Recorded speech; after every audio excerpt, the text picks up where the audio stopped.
ప్రార్థన చేసుకుందాం. ప్రేమ స్వరూపిణి మా తండ్రి, పరిశుద్ధుడైన దేవ, నమ్మదైన మా రాజా, మీ ఘనమైన ఉన్నతమైన పరిశుద్ధమైన నామమును బట్టి మీ స్తోత్రాలు చెల్లించుకుంటున్నాం. అపారమైన మీ కనికరము, మీ దయ వాత్సల్యతను బట్టి స్తోత్రం చెల్లించుకుంటున్నాం. సమస్తం కూడా బాగుగా చేసేటువంటి వాడుగా మీరు దాన్ని బట్టి స్తోత్రం చెల్లించుకుంటున్నాం. ప్రభు, మీ వాక్యం యొక్క తండ్రి ప్రభా పట్టణం కొరకాయ ప్రభా మీ సన్నిధిలో చేరాగనట్లుగా మీరు జ్ఞాపకం చేసుకొని మీరు మాకు అనుగ్రహించినటువంటి సమయాన్ని బట్టి స్తోత్రమును చెల్లించుకుంటున్నాం. ఈ సమయాన్ని ప్రభా దయతో దీవించి ఆశీర్వదించవలసిందిగా ప్రార్థన చేస్తుంటున్నాము. ప్రభా నుంచి మా తండ్రి మీ దయలిన ప్రేమ కలిగిన హస్తంలో అప్పగించుకుంటున్నాం. ప్రభా మా కొరకు సిద్ధపరిచిన దానిని మీరు మాకు అనుగ్రహించవలసిందిగా ప్రార్థన చేస్తుంటున్నాం. దాసుల కనులు తన యజమాని చేతట్టు, దాసి కనులు తన యజమానురాలి చేతట్టు చూసినట్లుగా ప్రభా నిచ్చిన మా తండ్రి మా కనులు ప్రభా మీ వైపు ఎత్తుతున్నాము. మీరు మమ్మల్ని కనికరించే వరకు మేము మీ వైపు చూస్తుంటుండగా మీరు మాకు సహాయపడవలసిందిగా ప్రార్థన చేస్తుంటున్నాం. ప్రభా మీ సంగ్రహం వారిని బట్టి స్తోత్రం చెల్లించుకుంటున్నాం. పాటల్లో వర్తమానంలో ప్రభా మీ యొక్క తన మెల్లనైన మధురమైన మీ స్వరంను మీరు మాకు వినిపింప చేయవలసిందిగా ప్రార్థన చేస్తుంటున్నాం. దయలిన ప్రేమ కలిగిన ఆస్తులు అప్పగించుకుంటూ వందరము స్తోత్రం చెల్లించుకుంటూ ప్రభా కృపను కోరుకుంటూ సాగిలు పడుతూ యేసుక్రీస్తు ప్రభు వారి యొక్క శ్రేష్టమైన ఘనమైన ఉన్నతమైన పరిశుద్ధమైన నామములో స్తుతించి ప్రార్థించి మహింపరచి అడిగి పెట్టుకుంటున్నాం తండ్రి, ఆమేన్. 4 వేయండి. పాట సంఖ్య 511 పాట. క్రొత్త పుస్తకాలు, పాత పుస్తకాలలో 505 సంగీతాలు, క్రొత్త పుస్తకాలు 511, పాత పుస్తకాలు 505.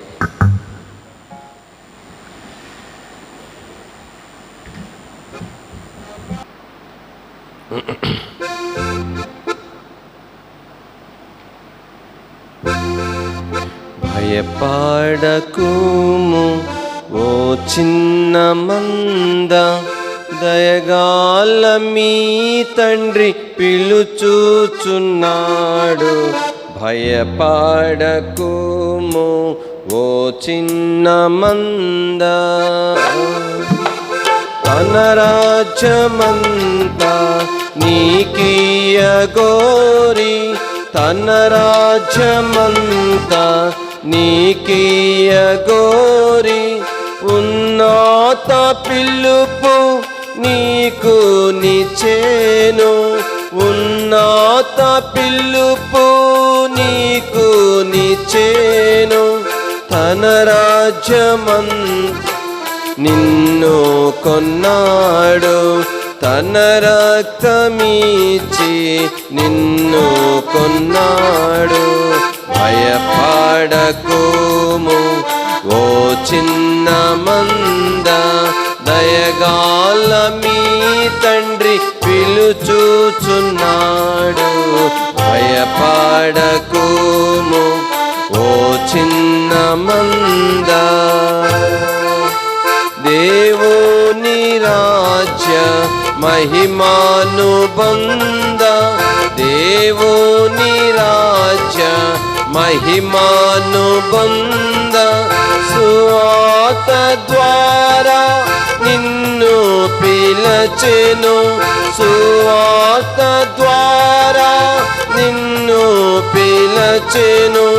నీవు నడువుము తగినట్లు ప్రభుకు, నీవు నడువుము తగినట్లు ప్రభుకు. భయపడకుము ఓ చిన్న మంద, దయగాల మీ తండ్రి పిలుచుచున్నాడు. భయపడకుము ఓ చిన్న మంద, పరిశుద్ధులలో పాత్రుని చేయ, పరిశుద్ధులలో పాత్రుని చేయ. పరలోక పిలుపు నీకు నిచ్చెను, పరలోక పిలుపు నీకు నిచ్చెను. ప్రభుని స్వాస్థ్యమును నీకిచ్చున్, ప్రభుని స్వాస్థ్యమును నీకిచ్చున్. భయపడకుము ఓ చిన్న మంద, దయగాల మీ తండ్రి పిలుచుచున్నాడు. భయపడకుము ఓ చిన్న మంద,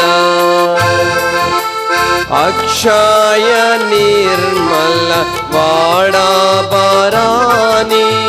అక్షయ నిర్మల వాడబరాని, రక్షణ స్వాస్థ్యము భద్రపరచి, రక్షణ స్వాస్థ్యము భద్రపరచి, నిశ్చయముగా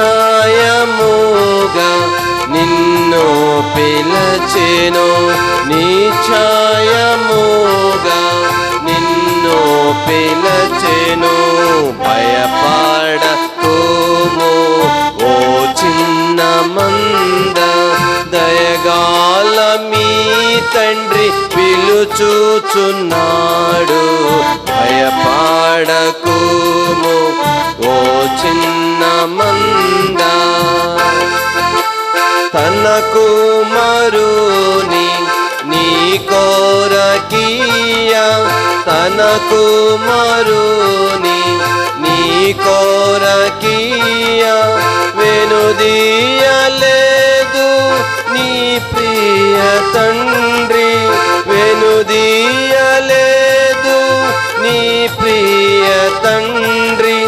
తన స్వాస్థ్యమంతా నీ కోరకీచున్, తన స్వాస్థ్యమంతా నీ కోరకీచున్. భయపడకుము ఓ చిన్న మంద, దయగాల మీ తండ్రి పిలుచుచున్నాడు. భయపడకుము ఓ చిన్న మంద, పరిశుద్ధాత్మలో నిన్ను శుద్ధి చేసి, పరిశుద్ధాత్మలో నిన్ను శుద్ధి చేసి, పరిశుద్ధుల స్వాస్థ్యమునికియ, పరిశుద్ధుల స్వాస్థ్యమునికియ. తెరువా చేసేను నీ కన్నులను, తెరువా చేసేను నీ కన్నులను. భయపడకుము ఓ చిన్న మంద, దయగాల మీ తండ్రి పిలుచుచున్నాడు. భయపడకుము ఓ చిన్న మంద, సిలువలో యేసు చనిపోయి బ్రతికే, సిలువలో యేసు చనిపోయి బ్రతికే, గెలిచే సమాధి బలమీయ నీకు, గెలిచే సమాధి బలమీయ నీకు. హల్లెలూయాయని పాడుము నీవు, హల్లెలూయాయని పాడుము నీవు. భయపడకుము ఓ చిన్న మంద, దయగాల మీ తండ్రి పిలుచుచున్నాడు. భయపడకుము ఓ చిన్న మంద.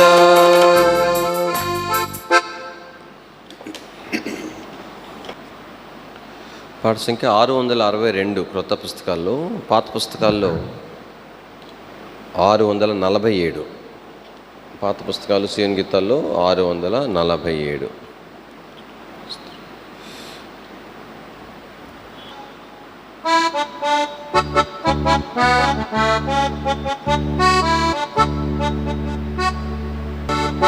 అధికారము పొందియుంటివి ప్రభు, అధికారము పొందియుంటివి. పరలోకమందును భూమి మీదను, పరలోకమందును భూమి మీదను నీవు అధికారము పొందియుంటివి ప్రభు అధికారము పొందియుంటివి.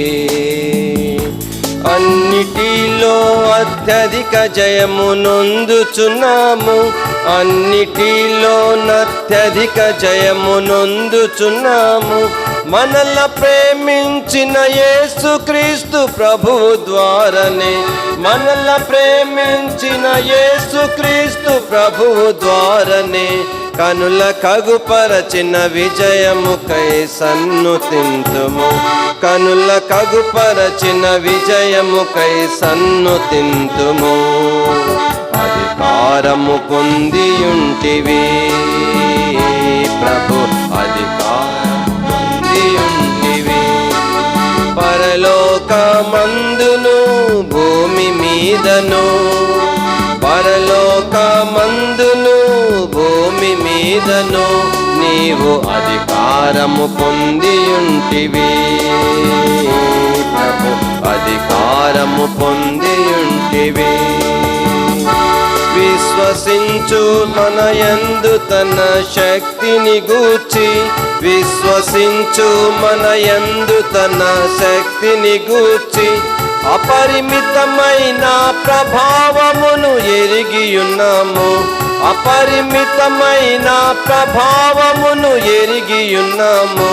తిరిగి లేచిన ప్రభువును చూచి హర్షించెదము, తిరిగి లేచిన ప్రభువును చూచి హర్షించెదము. అధికారము పొందియుంటివి ప్రభు, అధికారము పొందియుంటివి. పరలోకమందును భూమి మీదను నీవు, పరలోకమందును భూమి మీదను నీవు అధికారము పొందియుంటివి ప్రభు, అధికారము పొందియుంటివి. మనల బలపరచు ప్రభునందు బలము నొందుచు, మనల బలపరచు ప్రభునందు బలము నొందుచు ప్రభునకింపైన కార్యములను చేయుచుంటిమి, ప్రభునకింపైన కార్యములను చేయుచుంటిమి. తనదు పునరుద్ధాన బలమును పొగడెదమెప్పుడు, తనదు పునరుద్ధాన బలమును పొగడెదమెప్పుడు. అధికారము పొందియుంటివి ప్రభు, అధికారము పొందియుంటివి. పరలోకమందును భూమి మీదను, పరలోకమందును భూమి మీదను నీవు అధికారము పొందియుంటివి ప్రభు, అధికారము పొందియుంటివి. మనల క్రీస్తు మరణములో సమానానుభవము కలిగియు, క్రీస్తు మరణములో సమానానుభవము కలిగియు కష్ట నష్టములలో పాలివార మగుట ఎరిగియు, కష్ట నష్టములలో పాలివార మగుట ఎరిగియు ఆత్మ ప్రాణ శరీరములతో ఆరాధింతము, ఆత్మ ప్రాణ శరీరములతో ఆరాధింతము. అధికారము పొందియుంటివి ప్రభు, అధికారము పొందియుంటివి. పరలోకమందును భూమి మీదను, పరలోకమందును భూమి మీదను నీవు అధికారము పొందియుంటివి ప్రభు, అధికారము పొందియుంటివి. మనల స్థిరపరచిన శక్తి గల దేవునికి, మనల స్థిరపరచిన శక్తి గల దేవునికి తనదు ప్రియ పుత్రుడు యేసుక్రీస్తు ద్వారానే తనకు, తనదు ప్రియ పుత్రుడు యేసుక్రీస్తు ద్వారా నిరతంబును మహిమా ఘనత హల్లెలూయా ఆమేన్. నిరతంబును మహిమా ఘనత హల్లెలూయా ఆమేన్. అధికారము పొందియుంటివి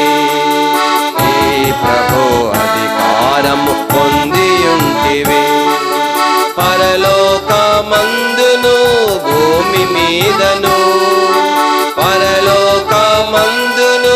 భూమి మీదను నీవు అధికారము పొంది ఉంటివి ప్రభు, అధికారము పొంది ఉంటివి. చివరిగా 611 పాట. పాత పుస్తకాల్లో 598. 611 క్రొత్త పుస్తకాలు, పాత పుస్తకాలు అయితే 598.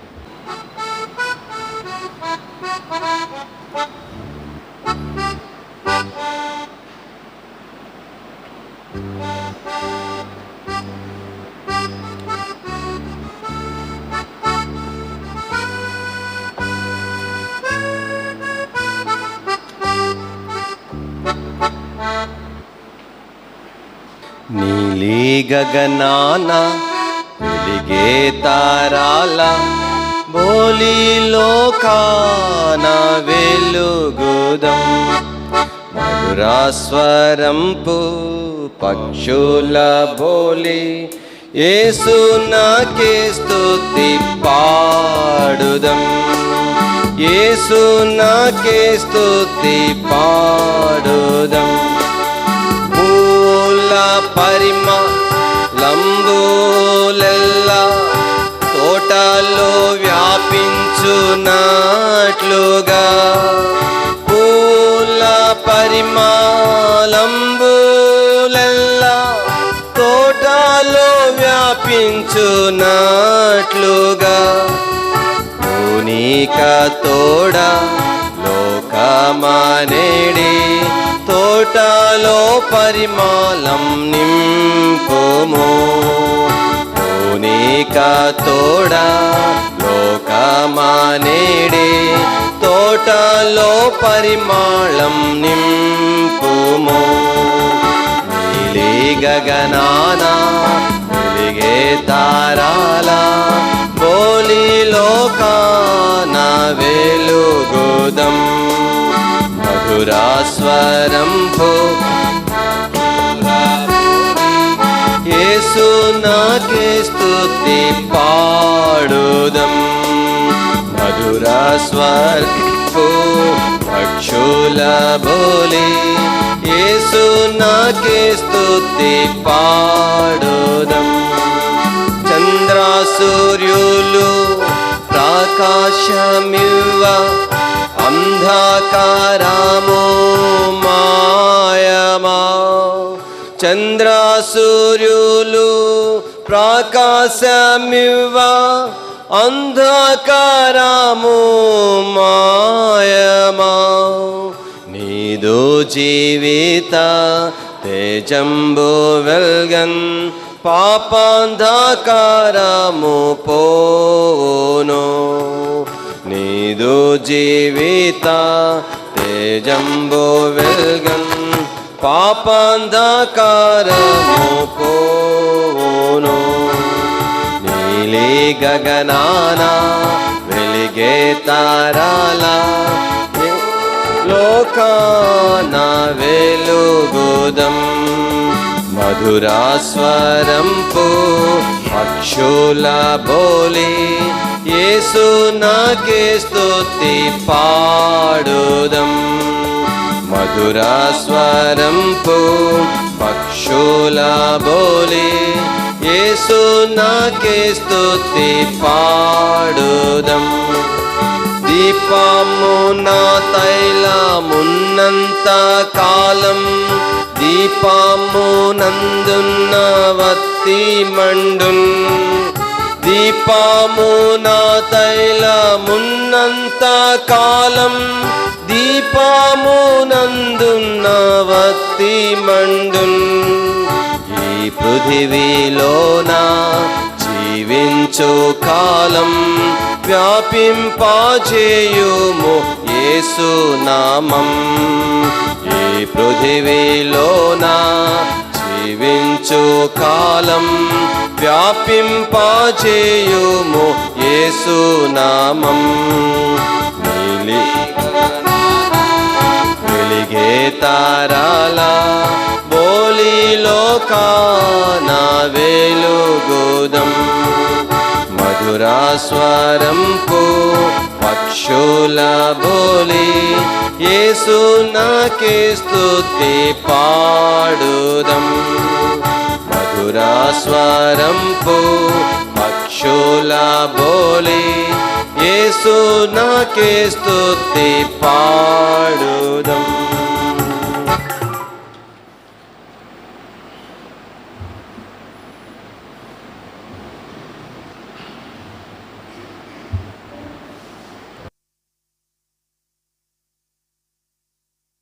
వాక్యంలో నుంచి దయచేసి సమూయేలు మొదటి గ్రంథము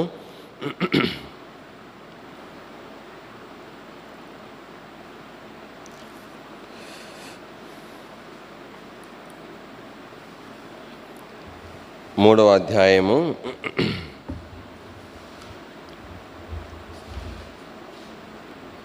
3వ అధ్యాయం మొదటి వచనం అందరము కలిసి చదువుకుందాం.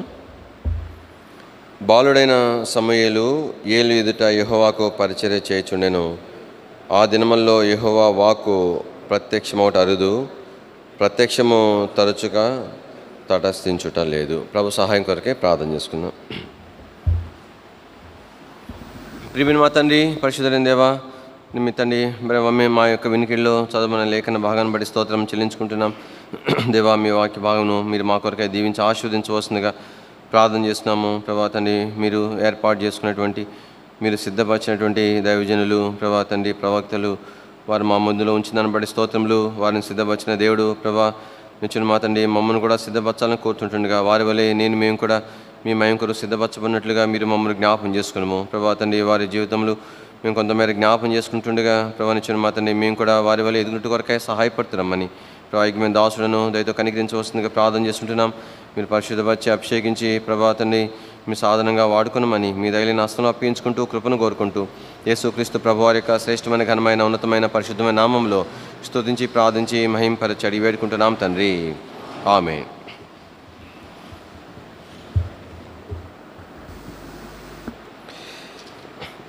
దేవుని యొక్క వాక్యంలో ఈ దినాల్లో మొదటి సమూయేలు గ్రంథాన్ని మనం కొంతమేర జ్ఞాపం చేసుకుంటున్నాం. దాంట్లో భాగముగా సమూయేలు విషయమై కొంత ఆలోచన చేస్తూ ఉంటున్నాం. ఇక్కడ సమూయేలు యొక్క జీవితంలో మొట్టమొదటిగా మనం చూసిన లక్షణం ఏంటంటే సమూయేలు ఆరాధికుడిగా మొట్టమొదటిగా తను సిద్ధపరచబడినట్లుగా మనం చూస్తూ వచ్చినాం. రెండవదిగా సమూయేలు దేవుని ఇంటిలో దేవుని పరిచారకుడిగా పరిచర్య చేసేవాడుగా మనం జ్ఞాపం చేసుకున్నాము. మూడవదిగా సమూయేలు యొక్క ఆత్మీయమైన జీవితం విషయమై కూడా మనం కొంతమేర తలస్తూ వచ్చినాం. సమూయేలు మరి తన యొక్క ఎదుగుదల ఇంకనూ ఎదుగుతూ వచ్చిన అనే మాటను కూడా గుర్తు చేసుకుంటూ వచ్చినాం. నాలుగవదిగా సమూయేలు విషయమై సమూయేలు యొక్క తను నేర్చుకున్నటువంటి విధేయతను గురించి కూడా మనము జ్ఞాపం చేసుకుంటూ వచ్చినాం. కాబట్టి ఈ 3వ అధ్యాయంలోనే ఆ యొక్క సమూయేలు ఏలి ఎదుట కనపరిచిన విధేయత విషయమై మనం జ్ఞాపం చేసుకున్నాం. అలాగనే దేవుని ఆత్మకు, దేవుని వాక్యమునకు, దేవుని ఎదుట కూడా అన్ని సందర్భాల్లో మనము విధేయత కనపరచవలసిన వారమని గుర్తు చేసుకున్నాం. దాని కొరకై యోసేపు జీవితాన్ని కూడా ఉదాహరణగా మనము జ్ఞాపం చేసుకున్నాం. ఇక్కడ ఈ భాగంలో నేను క్లుప్తంగా కొన్ని తలంపులు మీకు జ్ఞాపం చేసి ముగించడానికి ప్రయత్నం చేస్తాము. ఈ భాగంలో మనం జ్ఞాపం చేసుకునేటువంటి మాట ఏమిటంటే సమూయేలు విషయమై దేవుడు ఏలిని హెచ్చరించడం కొరకై ఒక ప్రవక్తను పంపించిన క్రమంలో ఇక్కడ మరి సమూయేలు విషయమై పరోక్షంగా ప్రభు ఒక సాక్ష్యం ఇస్తున్నాడు. దయచేసి చదవండి. మొదటి సమూయేలు గ్రంథము 3వ అధ్యాయము దయచేసి 35వ వచనం. ఏలి 2వ అధ్యాయము 35.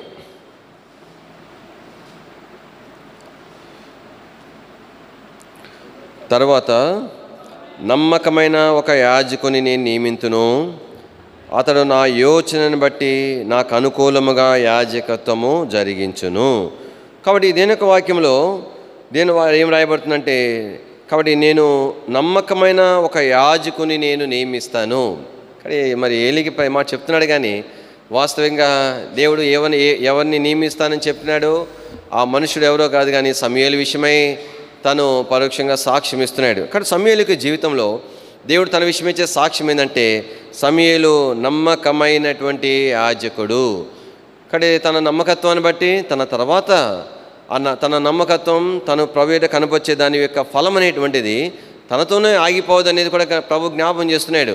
దాని తర్వాత మరి సంతానము కూడా నమ్మకమైన సంతానాన్ని నేను పుట్టిస్తాను అని చెప్తున్నాడు. కానీ దేవుని యొక్క కృప అనేటువంటిది దేవుని ప్రజల ఎడల తరతరములు కూడా నిలిచేటువంటిదిగా ఉంటున్నది. ప్రభుని మనము ఎంత మేర యోగ్యమైన విధానంలో మనల్ని సిద్ధపరచుకొని ప్రభుని సేవిస్తామో, నమ్మకంగా మనం సేవిస్తామో, దాని యొక్క ఫలం అనేటువంటిది మనతోనే ఆగిపోదు. తర్వాత మన సంతతి వారు కూడా ఆశీర్వాదం అనుభవించడం అనేటువంటిది చూడగలుగుతాం. మా యొక్క కొద్దిపాటి పరిచర్యలో కానీ మేము గమనిస్తూ వచ్చినది ఏంటంటే, దేవుని పరిచర్యలో ఎవరైతే నమ్మకంగా ఉండి ప్రభుని సేవించినారో వారి పిల్లలు మేము చూసినాము. కాబట్టి వారి తండ్రుల యొక్క సేవను గురించి మేము విన్నాము. అయితే వారి పిల్లలు కాబట్టి ఎందరూ ఉన్నా కూడా మిగతా వాళ్ళు నమ్మకస్తులు కాదు నేను చెప్పను, కానీ వారు ఎంతో ప్రత్యేకంగా ప్రభుని సేవించడం అనేది మేము గమనించినాం. కాబట్టి ఈ దినాల్లో కాబట్టి లోకంలో మనం ఏమి ఆస్తిపాలు సంపాదించినా అవి మన తర్వాత తరాలకు ఎంత మాత్రం అందుతాయో, ఆ తర్వాత వారు ఎంత మాత్రం నిలబెట్టుకుంటారో చెప్పలేం. కానీ అదే ప్రభుని మనం సేవించడం, నమ్మకంగా సేవించడం ద్వారా దాని ఫలం అనేటువంటిది మనం అనుభవించగలుగుతాం, తర్వాత మన పిల్లలు కూడా అనుభవించగలుగుతారు. కానీ ఈ సమయాల విషయమై ప్రభు ఇచ్చేటువంటి శ్రేష్టమైనటువంటి సాక్ష్యం ఏంటంటే నమ్మకమైనటువంటి యాజకుడు. కాబట్టి దేవుని ప్రజలంగా దేవుని ఇంటిలో మనం ఏమి అభ్యాసం చేసుకోవాలంటే నమ్మకత్వమును అభ్యాసం చేసుకోవాలి. దేవుని ఎదుట దేవుని పరిచర్యలో కూడా నమ్మకత్వము అనేటువంటిది ఎంతో ప్రాముఖ్యమైంది. దేవుడు దానిని చూస్తాడు. దేని వాక్యంలో మరి ప్రభు ఆ యొక్క యజమానుడు దూరదేశానికి వెళ్ళి వచ్చిన తర్వాత 5 తలాంతులు 2 తలాంతులు అని కూడా అదే మాటతో మెచ్చుకున్నాడు కదా, భలా నమ్మకమైన మంచి దాసుడా అని మెచ్చుకోవడం అనేది చూస్తాం. కానీ ఎంత ఆశ్చర్యం అని అంటే ఆ యొక్క యజమానుడు వెళ్ళిపోయినాడు, దూర ప్రాంతానికి వెళ్ళిపోయినాడు. కానీ యజమానుడు ఉండగా యజమాని ఎదుట వారు ఎలాగ నడుచుకొని సేవించినారో యజమానుడు లేని కాలంలో కూడా అలాగే నడుచుకున్నారు. అదే నమ్మకత్వం అంటే. యజమానుడు ఉండగా యజమానుడు ఎదుట అది సహజమే కదా. యజమానుడు నన్ను చూస్తున్నాడు, నేను ఆయన దాసుడును, నన్ను మెచ్చుకోవాలా, లేదంటే నన్ను మంచిగా చూసుకోవాలా, ఆయన నా విషయమై ఇంప్రెస్ అవ్వాలనేటువంటిది కలగటం ఆశ కలగటం అనేది సహజమే. అయితే వారి నమ్మకత్వం ఎలాంటిదంటే యజమానుడు దూరదేశానికి వెళ్ళిపోయినాడు. నేను వాక్యం అదే మాట రాయబడింది, దూరదేశానికి వెళ్ళిపోయినాడు. ఎప్పుడు వస్తానని తనేం చెప్పలేదు. ఒకవేళ ఆయన వచ్చే ముందుకు ప్రయాసపడ్డాను కూడా ఎప్పుడు వస్తాడో తెలియదు అనమాట, ప్రారంభము నుండి కూడా. అంటే అర్థం ఏంటి? దేనిని బట్టి వారంతగా తమ యజమానుల నమ్మకత్వాన్ని కనబరిచినారనంటే వారికి అప్పగించబడినటువంటి ఆ యొక్క తలాంతులను వాటి విలువను చూసినారు, తర్వాత తమను తాము చూసుకొనగలిగినారు. వారి నమ్మకత్వానికి కారణం ఏంటి చెప్పండి? ఒకటి, యజమానుడు తమకిచ్చిన తలాంతులు చూసినారు. రెండవది, తమ్మును తాము చూసుకున్నారు. ఏమి ఇచ్చినాడు దేవుడు? ఆ యజమానుడు వారికి తలాంతులు. ఒక్కొక్క తలాంతు విలువ ఎంత రాయబడింది చెప్పండి? 3600 రూపాయలంట. రూపాయలు అవి కూడా యేసు ప్రభు కాలములో. ఇప్పుడు కాలానికి మనము క్యాలిక్యులేట్ చేసుకుంటే ఎన్ని రేట్లు చెప్పుకోవచ్చు? నేను అనుకుంటాను, నాకు అంత లెక్కల విషయం అంత పెద్ద ఇది ఉంది. కానీ అయితే సహజంగా నేను చెప్తాను, కనీసం ఈ కాలాన్ని పోల్చుకుంటే దాదాపు 3,60,00,000 కూడా ఉండవచ్చు, అంతకంటే ఎక్కువ రేట్లు ఉండవచ్చు. అంటే ఒక దాసునికి అంత పెద్ద మొత్తము ఒక యజమాని అప్పగించడం అనేటువంటిది సాధ్యమయ్యే పనేనా? ఒకవేళ కనుక ఆ యొక్క దాసుడు దాన్ని తీసుకుని వెళ్ళిపోయినాడు అనుకోండి, జీవితకాలం అంతా బతికిపోతాడు ఎక్కడికైనా వెళ్ళిపోతే. అంటే యజమాని చేతిలో తప్పించుకోగలడా తప్పించుకోలేడని తర్వాత విషయం. అయితే ఒక్క తలాంతు కలిగిన వాడు చేసినటువంటి తప్పు లెక్క ఏంటంటే తనకి ఇవ్వబడిన తలాంతు యొక్క విలువను తను గ్రహించలేకపోయినాడు. సరే, మిగతా ఇద్దరి విషయం మనం ఆలోచన చేద్దాం. కాబట్టి మేము ఎవరము? మేము పనివారం కూడా కాదు. కానీ మేము ఎవరమంటే దాసులం, కొనబడిన దాసులం. మమ్మను ఇంతగా నమ్మవచ్చునా? కాబట్టి అందుకనే వారికి ఎవరికి ఎన్ని ఇచ్చారనే విషయం వారు యోచన చేసుకోలే. వారికి ఎందుకు 5 ఇచ్చారని చెప్పి ఆలోచన చేసుకోలే. వీడికి 2 కదా ఇచ్చిందని తృణీకారం చూడలే. వారికి ఏమి పట్టలే, ఒకటి మమ్మను మా యజమానుడు ఇంతగా నమ్మవచ్చునా? మమ్మల్ని ఇంతగా నమ్మినాడు కాబట్టి మేము మా యజమాని కొరకు ఎంత నమ్మకంగా ఉండాలా. కానీ యజమానుడు లేని కాలంలో కూడా ప్రభు ఆ యొక్క వారు నమ్మకంగా ప్రయాసపడగలిగారు కాబట్టి వారు అలాంటి మరి ఏమంటారు మెప్పును యజమాని ద్వారా పొందుతూ వచ్చినారు. చివరి దినాల్లో ఉంటున్నాం, ప్రభు రాకడ దినాల్లో ఉంటున్నాం. ఈ దినాల్లో దేవుని ఎదుట దేవుని పరిచర్యలో మన నమ్మకత్వము విషయం ఏమిటి? కానీ మనల్ని నమ్మవచ్చునా దేవుడు? చెప్పండి, ఒక మాట చెప్పండి. నమ్మదగిన వారిమేనా మనం? చెప్పండి. ఏ విషయంలోనైనా దేవుని ఎదుట మన నమ్మకత్వాన్ని రుజువుపరుచుకున్న సందర్భాలు లెక్క పెడితే ఎన్ని ఉండొచ్చు చెప్పండి. ఎన్ని విషయాల్లో అపనమ్మకస్తులు అనేది ఒకవేళ నమ్మకస్తులుగా ఉండేటువంటి ఒక జాబితా మన ఎదుట ఒకవేళ ఉంచబడినా కూడా మన విషయంలో అపనమ్మకంగా ఉండేటువంటి జాబితా ఎదుట ఈ జాబితా ఏమైనా నిలబడుతుందో చెప్పండి. అయినా మనము నమ్మదగని వారము అని అయినప్పటికీ కూడా కానీ మన ప్రభు మనల్ని ఏం చేశాడు చెప్పండి, మనలో నమ్మినాడు. కానీ ఈ దినాల్లో దేవునికి ప్రాముఖ్యమైనటువంటిది కావాల్సింది ఏంటంటే మనకు టాలెంట్స్, మన అనుభవము లేదంటే ఇవేవి మన ప్రభుకు అవసరం లేదు. ఒకటి ప్రభు కావాలా. ఏం కావాలా? నమ్మకంగా ప్రభు కొరకు ఉండాలా. అదనమాట. దేవుని వాక్యంలో చిన్న ఉదాహరణ మనం గుర్తు చేసుకుందాం. నోవహు ఓడలోనికి వెళ్ళిన తర్వాత కొద్ది కాలానికి మరి నీళ్ళు ఎంతవరకు వచ్చినాయి అని తెలుసుకోవాలనేటువంటి ఒక ఆలోచన కలిగింది. అక్కడ కిటికీ తెరిచి ఒక కాకిని బయటికి విడిచిపోతే ఆ కాకికి మంచి బిర్యానీ ఫుడ్ దొరికింది. ఎందుకంటే లోకల్ అందరూ చనిపోయినారు కదా, శవాలు ఎలా మరి తేలాడుతూ ఉన్నాయి శుభ్రంగా. ఇంకా అది లోపలికి రాలేదు. కానీ అంటే కాకి నేనేం అనట్లేదు, దానికి ఆహారం దొరికింది. బహుశా మరి నోవు కూడా అలాగంటే ఆలోచన అప్పుడు చేసి ఉండకపోవచ్చేమో. సరే, మొత్తానికి ఏ ఉద్దేశంతో పంపించినాడు అని అంటే నీళ్ళు తగ్గినా లేదని తెలుసుకోవాలా అనేటువంటి సమాచారం కొరకు కాకిని పంపించినాడు. కానీ కాకి స్వభావాన్ని బట్టి అయినా దేన్ని బట్టి అయినా ఆ సమాచారం తన ఎద్దుకు రాలే. ఇప్పుడు తను మళ్ళా తిరిగి పావురాన్ని పంపిస్తూ వచ్చినాడు. కానీ ఒక విచిత్రమైన విషయం ఏంటంటే పావురం అంటే సహజంగానే ఒక ఏమంటారంటే బ్రౌన్గా ఉంటుంది, తర్వాత తెల్లగా ఉండే పావురాలు కూడా ఉంటాయి. అయితే ఈ మనుషుడు మరి ఆయనకు దొరక అదే దొరికినట్టుంది, నల్లటి పావురాన్ని పంపించినాడు. చూడండి, ఈ రెండు కూడా అంటే పరిశీలన చూస్తే తప్పితే ఇది కాకా పావురమా కనుక్కునేటట్లుగా లేవు. రెండు నల్లగానే ఉంటున్నాయి. కాకంటే పర్టికులర్గా నలిపే ఇది నల్లదాన్ని సెలెక్ట్ చేసినాడు. కానీ తలంపేందంటే ఈ రెండు నల్ల ఉన్నప్పటికీ కూడా ఆ పావురము ఎంత నమ్మకంగా ఆ నోవహు ఏ ఉద్దేశంతో పంపించినాడో ఆ ఉద్దేశం వచ్చిన సమాచారం తెలియనట్లుగా తను తిరిగి వచ్చింది. అది కాలు మోపడానికి ఒక స్థలం దొరకలే, నేరుగా నోవు దగ్గరికి తను వచ్చేసింది. సరే, బాగానే ఉంది.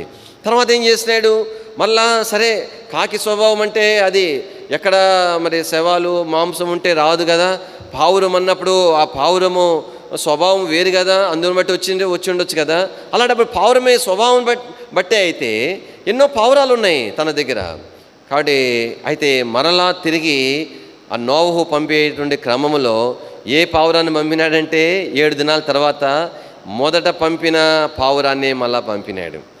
ఆ తర్వాత ఆ యొక్క పావురం ఏం చేసిందంటే మరి విరవబడినటువంటి ఒలీవ కొమ్మను తీసుకొని వచ్చింది. అంటే నీళ్ళు తగ్గుముఖం పట్టినాయి అనేది ఒక సమాచారం వచ్చింది. తర్వాత ఇంకొక 7 దినాల తర్వాత మళ్ళీ అదే పావురాన్ని పంపించాడు నోవహు. మళ్ళా తిరిగి రాలేదంటే అర్థం ఏంటంటే నేల ఎండిపోయింది అనే సమాచారం నోవహుది. కాబట్టి తలంపేందంటే ఇప్పుడు ఎందుకు అదే పావురాన్ని రిపీటెడ్గా పంపించినాడు అంటే మిగతా పావురాలు కూడా ఆ పావురం లాంటి స్వభావం కలిగినవే కదా. అంటే నోవహు ఒకసారి పంపిన తర్వాత ఆ పావురము యొక్క నమ్మకత్వం అనేటువంటిది తనకి ఎంతో నచ్చిందనమాట. అంటే ఏ ఉద్దేశంతో పంపించినాడో ఆ ఉద్దేశము ఆ పావురం ద్వారా నెరవేర్చబడిన బట్టి ఆ పావురమును మరలా నోవహు వాడుకుంటూ వచ్చినాడు. కానీ దేవుని ప్రజలంగా మనం జ్ఞాపం చేసుకోవాల్సిందంటే దేవుడు ఎవరిని వాడుకుంటాడు అనేటువంటిది ప్రాముఖ్యమైనటువంటిది. కానీ నేను ప్రసంగము చేయుట అనేటువంటిది సేవకునిగా సేవా ధర్మము బట్టి నేను చేస్తున్నాను అనే విషయము అది ఒక భాగం అంతే. కానీ ఏంటి, దేవుడు నన్ను వాడుకుంటున్నాడా లేదనేది ప్రాముఖ్యమైంది. కానీ నేను ఒక చక్కని వర్తమానం ఇచ్చినంత మాత్రాన ప్రభు నన్ను వాడుకున్నట్లు కాదు. నేను ప్రభుకు అయోగ్యంగా ఉన్నప్పుడు కానీ ప్రభు నన్ను వాడుకోకుండా కూడా నేను వర్తమానం ఇవ్వవచ్చు. అయితే ప్రభు చేత నేను వాడబడే క్రమంలో కాబట్టి వాడబడటం అనేది ఎంతో ప్రాముఖ్యమైంది అని దేవుని యొక్క ప్రజలముగా జ్ఞాపం పెట్టుకోవాల్సిందంటే ఎవరిని దేవుడు వాడుకుంటాడు, ఎటువంటి వారినైనా వాడుకుంటాడు. దేవుడు వాడుకునే విషయంలో ఆయనకి ఎలాంటి వ్యత్యాసము ఉండదు. ఒక చిన్న ఉదాహరణ నేను జ్ఞాపం చేస్తాను. ఆదికాండంలో భాగం చూడకముందు ఇశ్రాయేల్ ప్రజలకు గొప్ప కరువు వచ్చింది.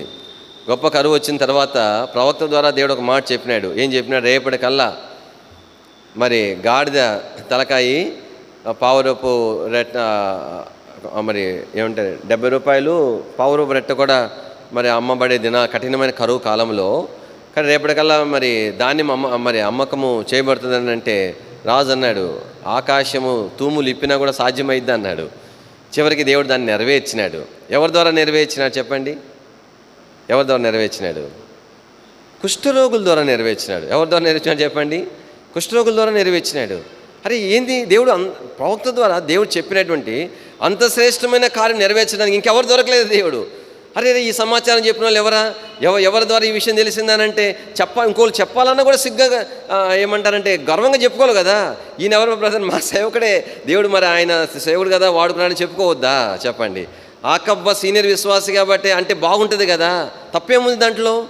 దేవుడు ఎవరినైనా వాడుకుంటాడు, ఎంతటి వారినైనా వాడుకుంటాడు. ఎప్పుడు వాడుకుంటాడు? నేను ఎప్పుడు దేవుని చేత వాడబడినట్లుగా, దేవుని చేత నేను లెక్కించబడి దేవుని దగ్గర బహుమానం పొందుతాను, జీతము పొందినట్లుగా దేవుని చేత నేను వాడబట్టు కొరకాయి. దేవుడు నాలో ఏమి కోరుతున్నాడంటే నమ్మకత్వాన్ని కోరుతున్నాడు. దేని వాక్యంలో ఈ సందర్భం మనం జ్ఞాపం చేసుకున్నప్పుడు ఆదికాండం దయచేసి 8వ అధ్యాయం 7వ వచనం. ఒక కాకి వెలుపలికి విడిచెను, అది బయటికి వెళ్ళి భూమి మీద నుండి నీళ్లు ఇంకిపో వరకు ఇటు అటు తిరుగుచుండెను. తర్వాత 8వ వచనం. మరియు నీళ్లు నేల మీద నుండి తగ్గినవో లేదో చూచుటకు అతడు తన యొద్దన నల్ల పావురం ఒకటి వెలుపలికి విడిచెను. తర్వాత 10వ వచనం. అతడు మరి 7 దినములు తాలి మరలా ఆ నల్ల పావురమును ఓడలో నుండి వెలుపలికి. దాని తర్వాత 12వ వచనం. అతడు ఇంకా మరి 7 దినములు తాలి ఆ పావురం అంటే ఏ పావురం? మొదట 2 సార్లు ఏ పావురం మీద పంపబడిందో ఆ పావురము వెలుపలికి విడిచెను. కారణమేంటి? అది ఏ ఉద్దేశంతో నోహు పంపించినాడో ఆ ఉద్దేశం అనేది ఆ పావురం ద్వారా నెరవేర్చబడుతుంది. ఆ విషయంలో ఆ పావురము నమ్మకంగా ఉన్న కారణాన్ని బట్టి. అయితే ఒక చిన్న పదాన్ని నేను మీకు జ్ఞాపం చేయాలని ఆశపడుతున్నాము. ఇప్పుడు ఆ పావురము మొదటిసారి పంపించినప్పుడు దానికి ఏమంటారు, అరకాలు నిలపడానికి కూడా స్థలం లేకపోయేసరికి మరి నోహు దగ్గరికి వచ్చింది. అది సహజమే కదా. అయితే అక్కడ ఒక మాట రాయబడింది చూడండి, 9వ వచనం చదవండి. నీళ్ళు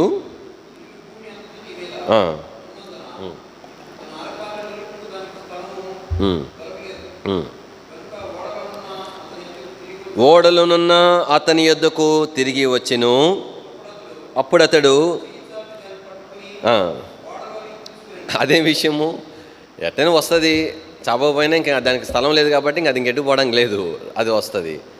సరే ఒకవేళ ఇంకా అట్లా డబ్బ కొట్టుకుని ఎగుతుంటే లోపల తీసినాడేమో. పరిశుద్ధాత్మ దేవుడు దాన్ని ఎందుకు అట్లాగా రాయించి పెట్టినాడు అంటే, కాకిని పంపినప్పుడు తన ఉద్దేశం నెరవేర్చబడకపోయేసరికి తనకి చాలా బాధేసింది. ఎట్లాగా ఈ సమాచారం నాకు వస్తుంది, నా యోచన, నా ఆశ దేని ద్వారా నెరవేర్చబడుతున్న క్రమంలో పావురాన్ని పంపిస్తే ఎప్పుడైతే అది వచ్చేసరికి తనకు అర్థమైపోయింది భూమి మీద ఇంకా నీళ్ళు ఉన్నాయి అనే సంగతి అర్థమయ్యేసరికి, అరే ఏ ఉద్దేశంతో పంపించినానో ఆ ఉద్దేశం ద్వారా నెరవేర్చబడిందన్న క్రమంలో దాని విషయం ఎంతో సంతోషం కలిగింది ఆయనకు.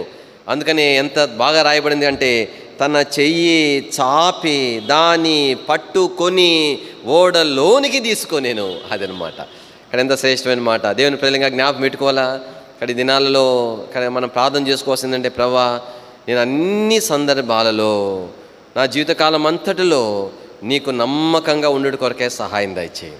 అప్పుడు అటువంటి వారి విషయమై ప్రభు ఎక్కువైన మక్కువ కనుపరుస్తాడు, ఇష్టం కనుపరుస్తాడు. ఒక చిన్న ఉదాహరణ జ్ఞాపం చేస్తాను. లేవీలు దేవుని పరిచయం చేస్తూ వచ్చినారు. హిజ్కియా రాజు విషయం మనకు తెలుసు. హిజ్కియా దేవుని మందిరం వచ్చి రావడంతోనే మొట్టమొదటి మాసంలోనే దేవుని మందిరాన్ని బాగు చేయడం పూనుకున్నాడు. ఇవన్నీ మనకు తెలుసు. అయితే లేవీలు పరిచయం చేస్తూ ఉన్నారు కదా. మరి రాజు చూసినప్పుడు ఎంత సంతోషమైపోయింది. దేనికి సంతోషమైపోయింది? లేవీలు దేవుని మందిరంలో వారు చేసే పనులు చూసినప్పుడు వారి నమ్మకంగా వారు ప్రయాసపడుతూ ఎంతో చక్కగా చేస్తూ ఉండేసరికి రాజుకి చాలా ఇష్టమైపోయింది. అదేమి ఇష్టము? లేవీలు వాళ్ళ డ్యూటీ అది. అయినా కూడా కాబట్టి అంటే చేయాలి కాబట్టి అన్నట్లుగా కాకుండా, దేవుని పని అన్నట్లుగా కాకుండా అని ఎంచి ఎంతో ఆసక్తితో సంతోషంతో వారు చూసిన తర్వాత రాజు ఏం చేశాడో తెలిసిన, వారి దగ్గరికి వచ్చినాడంట, వారితో ఇష్టంగా ప్రీతిగా మాట్లాడినాడంట, ఫ్రెండ్స్ లాగా మాట్లాడినాడంట. అంటే అర్థం ఏంటంటే వారి మీద అంత మక్కువ కలిగింది రాజుకి.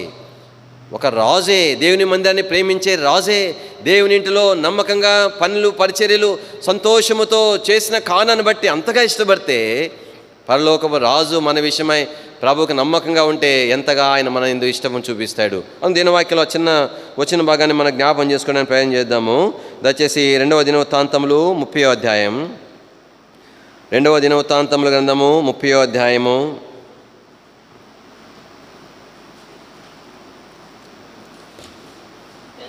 రెండవ దినవృత్తాంతముల గ్రంథం 30వ అధ్యాయం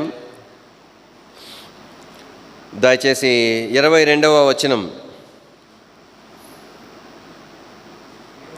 యెహోవా సేవ యందు మంచి నేర్పరులైన లేవీయులందరితో ఇస్కియా ఏం పని రాజుకి చెప్పండి, రాజుకి ఇంకేం పనులు లేవా, అంత ఇష్టం. కానీ దేని వాక్యంలో లేవీయులందరితో అన్నాడు. అంటే అందరిని కాదు, ఎవరందరూ? యెహోవా సేవ యందు మంచి నేర్పరులైన లేవీయులు, వాళ్ళందరూ కూడా, అది వాళ్ళందరితో. కానీ ప్రభు స్తోత్రములు, ఈ చివరి దినాల్లో దేవుని ప్రజలముగా, కానీ దేవుని కొరకు మనం ఎలాగంటి వారుగా మనం సిద్ధపరచబడాలి చెప్పండి? నమ్మకమైన వారిగా సిద్ధపరచబడాలి. నేను ట్రైనింగ్ అయిన స్థలంలో దేవసాయం గారు, ఆయన దేవుని సేవకులు, ఆయన సేవకు రాకముందు ఓఎం టీంలో పనిచేశారు. తర్వాత సేవకు వచ్చిన తర్వాత ఒకసారి లోగోస్ 2 ఏమంటారు పెద్ద పడవలు ఉన్నాయి కదా, అది చెన్నై వచ్చినప్పుడు తను వెళ్ళినాడంట. తను వెళ్తే మరి పరిచయం చేసుకున్నాడంట. ఆయన కూడా గుర్తుపట్టి కౌగిలించుకొని సరే అని చెప్పి ఆయనకి ఏం చేశాడంటే, అందరూ యొక్క ఓడను దర్శించడానికి ప్రజలంతా వస్తున్నారు, నువ్వు ఇక్కడ నిలబడి ఉండమని చెప్పినాడు. అంటే ఎవరు జారి పడకుండా జాగ్రత్తగా గమనించుకొని ఉండమని చెప్పినాడంట. చెప్పేసినాడు, వెళ్ళిపోయిన తర్వాత ఇంకా జార్జ్ వరవర్ గారు సంగతి చెప్తున్నాను. జార్జ్ వరవర్ గారు వెళ్ళినారు. కనుక ఈయన వెళ్ళి, అన్న మరి బ్రదర్ మీ దగ్గర నేను ఇట్లా పలానా సంవత్సరం వరకు సేవ చేశానంటే సంతోషం స్వీకరించి ఆ పని అప్పగించేసి వెళ్ళిపోయిన తర్వాత అందరూ వస్తున్నారు. ఆయన చేసే పని కూడా ఏం లేదు. అందరూ వస్తున్నారు, జాగ్రత్త, ఒకవేళ ఎవరైనా జారిపోతే చేయటమో చూసుకోవటం వరకు, జస్ట్ గమనించడం వరకు ఆడ ఉంచబడ్డాడు అనమాట ఆయన. సరే, ఇప్పుడు దాహం వేస్తే కొంచెం అంత దూరంలో ఒక కొండ ఉందంట. ఉంటే ఏం చేశాడంటే, వెళ్ళి ఆ కొండ దగ్గర నీళ్లు తాగి వస్తున్నాడు అంతే. అక్కడికి వెళ్ళి వచ్చేలోపే జార్జ్ వరవర్ గారు రానే వచ్చినారంట. వచ్చేసరికి వస్తున్నాడు, వెంటనే చాలా కోపపడినాడని చెప్పినాడు. యువర్ అన్ఫెయిత్ఫుల్ అని చెప్పినాడంట. నువ్వు నమ్మకస్తుడు కాదని చెప్పినాడంట. లేదు బ్రదర్, నేను ఇక్కడే ఉన్నాను, మీరు అప్పగించి నీ పనిలోనే ఉన్నాను, జస్ట్ మంచిగా. ఆయన అన్నారంట, నీకు దాహం వేస్తే నన్ను అడిగితే నేను తెచ్చిస్తాను కదా. అంటే అక్కడికి వెళ్ళి రావటం వలన ఏమి నష్టమేం జరగట్లే. అంటే ఆయన ఉద్దేశం చూడండి, ఇది దేవుని పని. అది నిలబెట్టడం అంటే ఏదో ఆయన చెప్పబట్టి ఈయన నిలబెట్టడం కాదు, దేవుడు నాకు అప్పగించిన పని అన్నట్లుగా తాను చేయాలని ఆయన ఉద్దేశం. దానివల్ల ఏ నష్టం జరగకపోయినా, అంటే దేవుని పని అనేది ఎంత అల్పమైందైనా సరేగాక ఎంత నమ్మకత్వాన్ని దైవజనులు కోరుతా వచ్చినారో చూడండి. అందుకని వారు అంత గొప్ప దైవజనులు అయినాం కాబట్టి ఈ దినాల్లో ఇలాగ మనం తలంపు ఏంటంటే దేవుని ప్రజలంగా. కాబట్టి సమూయేలు జీవితంలో ప్రభు ఇచ్చే సాక్ష్యం ఏంటంటే, నమ్మకమైన యాజకుని నేను నిలబెట్టుకుంటాను. తర్వాత ఆ యాజకుడి విషయమై ప్రభు ఏమన్నాడంటే, నేను యోచించిన ఉద్దేశములు అతడు ఏం చేస్తాడు, నెరవేరుస్తాడు అని ప్రభు సాక్ష్యం ఇచ్చినాడు. మొదటి సమూయేలు గ్రంథము 2వ అధ్యాయము 35వ వచనంలో, తర్వాత నమ్మకమైన ఒక యాజకుని నేను నియమింతును, అతడు నా యోచనను బట్టి నాకు అనుకూలముగా యాజకత్వము జరిగించును. 2 సంగతులు ఎంత బాగా రాయబడింది కదా. నా యోచనలు, ఆలోచన అనేవి అందరికీ కలుగుతాయి. నాకు ఆలోచన ఉండవా ఏంటి చెప్పండి? నా విషయాల్లో నాకు ఆలోచన ఉంటాయి, నా కుటుంబ విషయంలో నాకు ఆలోచన ఉంటాయి, నా పిల్లల విషయంలో నాకు ఆలోచన ఉంటాయి, అదే క్రమంలో పరిచయ విషయంలో కూడా నాకు ఆలోచన ఉంటాయి. ఎవరికైనా ఉంటాయి, నేనే కాదు, సేవకుడైనా ఎవరైనా అనేక ఆలోచన ఉంటాయి. అది ప్రభు ఏమంటున్నాడు దేని వాక్యంలో, నా యోచన అంటే నా ఆలోచన ఏంటి, అది మంచిదే కావచ్చు కాక, అది కాదుగా ప్రాముఖ్యమైనది. ప్రభు ఏం కోరుతున్నాడంటే, ఆయన యోచన చొప్పున నేను చేయాలని కోరుతున్నాడు అన్నమాట. అంటే ఒక్కోసారి ఆయన యోచన నాకు అనుకూలంగా లేకపోవచ్చు కాక, లేదంటే నాకు అనుకూలమైన ఆలోచన ప్రభు నాకు చెప్పకపోవచ్చు. ఇక తలంపు ఏంటంటే, కాబట్టి నాకు అనుకూలంగా ఉన్నదా లేదా అనేది ప్రాముఖ్యమైనది కాదు. ఇది నా ఆలోచన కాదా అనేది ఒకటి. రెండవది, కాబట్టి నా ప్రభువు నుండి వచ్చే ఆలోచన నా ఆలోచన అనేది ఒకటైతే, రెండవదిగా నా ప్రభు నుండి వచ్చిన ఆలోచన అది కొన్ని సందర్భాల్లో నాకు అనుకూలం అనిపించవచ్చు, కొన్ని సందర్భాలలో అది నాకు అనుకూలము కాకపోవచ్చు. కానీ నేను నా నమ్మకమైన యాజకునిగా ఉండుడు కొరకాయి, నమ్మకమైన ప్రభు బిడ్డగా ఉండుడు కొరకాయి నేను దేని విషయమైనా నాకు ఆశ ఉండాలా, నా ప్రభు యొక్క ఆలోచన నా ద్వారా ఏం చేయబడాలి చెప్పండి, నెరవేర్చబడాలా అనేటువంటిది నాకు ఆశ ఉండవలసి ఉన్నది. దేని వాక్యంలో బైబిల్ గ్రంథంలో ఎన్నో సందర్భాల్లో ఈ మధ్యనే మనం గుర్తు చేసుకుంటూ వచ్చినాం. కొన్నిసార్లు దేవుని యొక్క ఆలోచనలు ఎలా ఉంటాయంటే మానవ సంబంధమైన జ్ఞానానికి ప్రతికూలంగా ఉంటాయి. అయ్యో ఒక పిచ్చి ఆలోచనలాగా ఉంటాయి, వెర్రి ఆలోచనలా కనబడతాయి. అరే దేవునికి ఏందబ్బా ఇంత మాత్రము ఒక విషయం కూడా ఆయన తెలియలేదా అన్నట్లు కనబడతాయి. ఆయనను కూడా ప్రభు మాట చొప్పున, ఆయన ఆలోచన చొప్పున మనం నడుచుకోవలసి ఉన్నది. అది మన గుర్తు చేసిన సందర్భం కూడా ఏంటంటే యోహాను సువార్త 3వ అధ్యాయంలో ఇప్పుడు మనం చూడాల్సిన అవసరం లేదు, కానా అనేటువంటి పెండ్లి విందులో అక్కడ వ్రాయబడి ఉంటుంది. కానీ మరి మేము చెప్పింది ఆయన మీతో చెప్పినది చేయుడని చెప్తే ఆయన ఏం చెప్పినాడు? ద్రాక్షారసం అయిపోయిన డేక్షాలన్నీ అండాలు అంటారా ఏమంటారు అవన్నీ ఉంటే వాటిలో నీళ్ళు పోయమని చెప్పకుండా కాలు కడుక్కునేటువంటి తొట్లలో నీళ్ళు పోయమంటే ఏమైనా ఆలోచన చెప్పండి? అది ముందుగా చెప్పొద్దా? ఆయన ప్రణాళిక ఏం చెప్పినాడా? ఆ నీటిని ద్రాక్షారసంగా మార్చడం ఏం చెప్పినాడు? ఏమి చెప్పలే. కానీ అంటే తలంపేందంటే కనీసము ఏమంటారు ఊహించుకోవడానికైనా ఏమోలే దీని ఉద్దేశం ఇదేమో అనుకోవడానికైనా ఆస్కారం కనబట్టలే. అయ్యేమో కాలు కడుక్కునే తొట్టులో నీళ్ళు అయిపోయిందేమో ద్రాక్షారసము. అయినా కూడా ఆ పరిచారకులు ఏం చేశారని చెప్పండి? అంచుల మట్టుకు నింపారు. అంటే అర్థం ఏంటి? వారి దృష్టికి ఎందుకు చెప్తున్నాడే అర్థం కావట్లే, అర్థం అవసరంలే అన్నట్లుగా అనమాట. తరంపైందంటే దేని వాక్యంలో ఇక్కడ ఇంకో మాట కూడా ఉంది, మరి నా యోచనను బట్టి నాకు అనుకూలముగా యాజకత్వం. కాబట్టి అంటే నాకు అనుకూలమైన నాకు ప్రతికూలమైన ప్రభువుకి ఏది అనుకూలమో దాని చొప్పున. దీని వాక్యంలో ఇస్కియా విషయం మనం చూసాం కదా. ఇస్కియా తర్వాత దేవుని యొక్క తీర్పు తన విషయమే వచ్చిన తర్వాత అప్పుడు ఒక ప్రార్థన చేసినాడు. కానీ ఎంత చక్కని ప్రార్థన చేసినాడనంటే దేని వాక్యంలో ఎంత ధైర్యంతో చేయగలిగినాడంటే ఆ మనుషుడికి అది సాధ్యమైంది. చూడండి యెషయా గ్రంథము 38వ అధ్యాయం.